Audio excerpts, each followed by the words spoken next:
بسم اللہ الرحمن الرحیم۔ معزز خواتین و حضرات، السلام علیکم ورحمۃ اللہ وبرکاتہ۔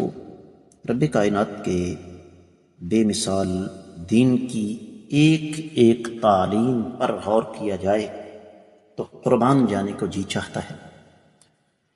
میں نے یہ جملہ اس لیے آپ کی خدمت میں رکھا کہ ہماری آج کی حدیث کے سبق کا موضوع ہے کیا بطور مذاق دی گئی طلاق واقع نہیں ہوگی، اس لیے کہ ہیں ایسے لوگ اللہ کی زمین پر ہمارے ارد گرد موجود ہیں جو یہ کہتے ہیں کہ جناب میں تو مذاق کر رہا تھا۔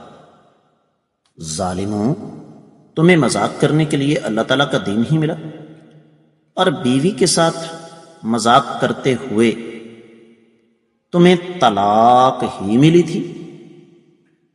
تو یہی ہمارے آج کے حدیث کے سبق کا موضوع ہے۔ مشکات المصابیح، کتاب النکاح، باب ہے طلاق کا اور خلا کا۔ 3294ویں حدیث کتاب میں ہے اور 11ویں باب میں ہے۔ الفاظ آپ کی خدمت میں رکھ رہا ہوں۔ وعن ابی ہریرہ رضی اللہ تعالی عنہ قال قال رسول اللہ صلی اللہ علیہ وسلم ثلاث جدهن جد وهزلهن جد النکاح والطلاق والرجعة رواه الترمذی وابو داود وقال الترمذی هذا حدیث حسن غریب۔ معزز خواتین و حضرات، حدیث آپ نے سماعت فرمائی اور میں اس کا تفصیلی حوالہ آپ کی خدمت میں رکھنے جا رہا ہوں۔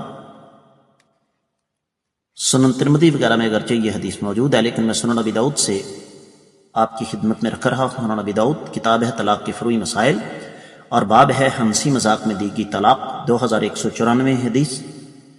سنن ترمذی میں 1184، سنن ابن ماجہ میں 2039۔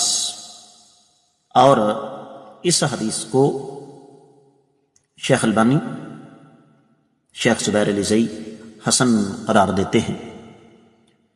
اور اس میں عبد الرحمن بن حبیب ایک راوی ہیں جن کے بارے میں امام نسائی رحمۃ اللہ علیہ نے بڑی سخت جرح کی، لیکن امام نسائی رحمۃ اللہ علیہ بنیادی طور پر ایک متشدد سخت امام ہیں، لیکن مجموعی طرق کی بنا پر یہ روایت اللہ کے فضل و کرم سے حسن درجے تک پہنچ جاتی ہے۔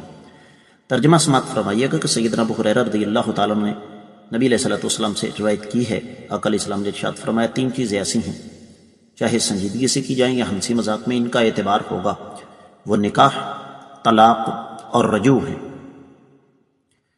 اور پھر قرآن کہتا ہے وَلَا تَتَّخِذُوا آیَاتِ اللَّهِ هُزُوًا، اللہ تعالیٰ کی آیات مبارکات کو، اللہ تعالیٰ کے احکامات کو ہنسی مذاق میں مت اڑاؤ۔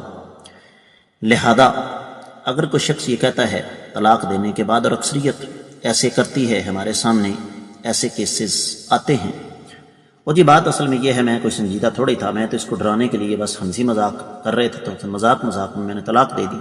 میرے عزیز، مذاق میں دی گئی طلاق واقع ہو جاتی ہے، لہذا ہنسی مذاق کے لیے اور الفاظ کا انتخاب فرمائیے، طلاق کا نہیں۔ میں امید کرتا ہوں کہ یہ حدیث آپ کو اچھی طرح سمجھ آ گئی ہوگی۔ اس کے ساتھ ہی آج کے سبق سے مجھے دیجیے اجازت۔ السلام علیکم ورحمۃ اللہ وبرکاتہ۔